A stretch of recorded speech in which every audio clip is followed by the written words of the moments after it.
All right, we got a 2016 Skidoo 800 free ride. Not that any of that really matters, but etec motor.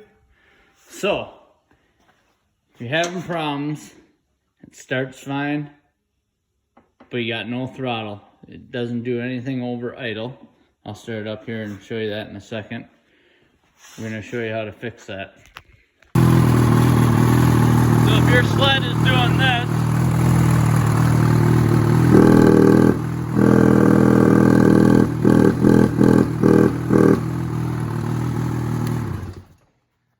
we can give you some options to look at.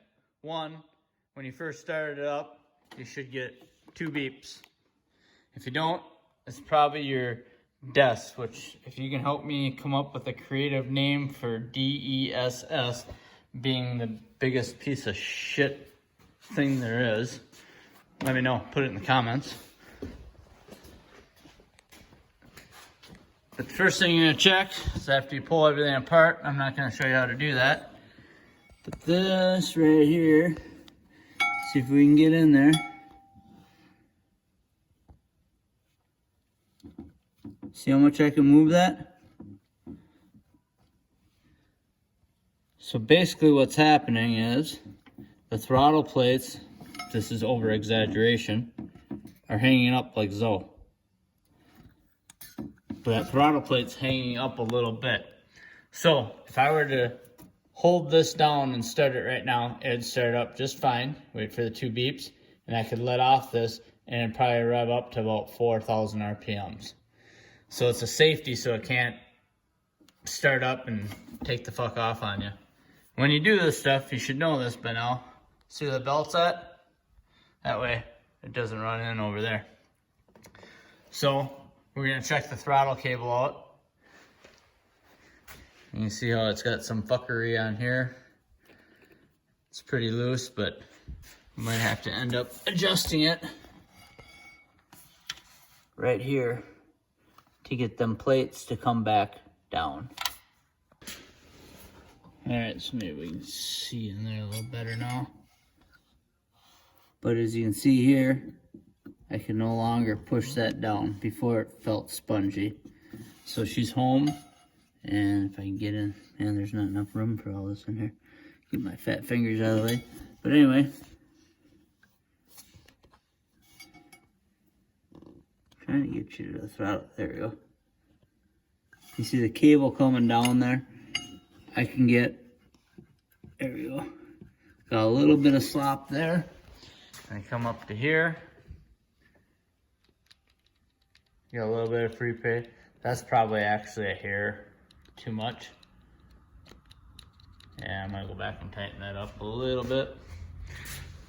So all I'm going to do is I'm gonna loosen the bottom nut, bring down, bring the top down, and that will tighten that throttle up a hair.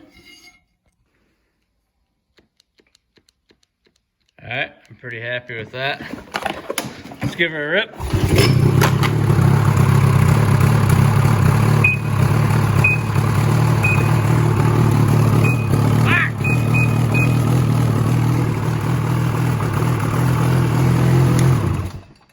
See if I can actually get it to do the 2 beeps like it's supposed to. Like I said, if you don't know about these things being a piece of shit, you will soon enough.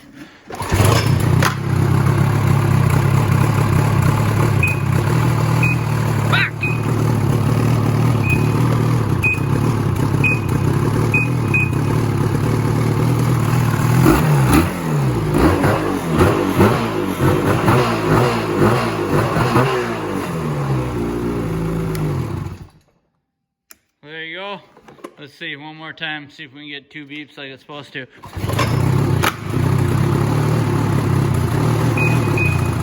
Yeah! Fuck yeah! So yeah, you're supposed to have 2 beeps, so if you're not getting anything, after it starts up, you can't get any R's out of it, obviously this is the easiest thing to check. Is your key, and then it might be your throttle. All right, I'll just go over real quick what you gotta tear apart to get to that point. Your front plastics hopefully y'all know how to do that. Take that off. Then your gas tank and that over bar structure, which I probably fucking lost right here. So this is basically the most of the work, is taking out those 4 bolts up there. You got 2 nuts back here on the tank. Pop the tank off a little bit, slide it back. Your air box, pull that out so you can get good access to it. No specialty tools. If you do have a long screwdriver Phillips, that makes getting that second clamp a little easier, but you can always piss with the cock you got and whatever screwdriver you got, make her work. Good luck. Stroke my ego. Give me a thumbs up.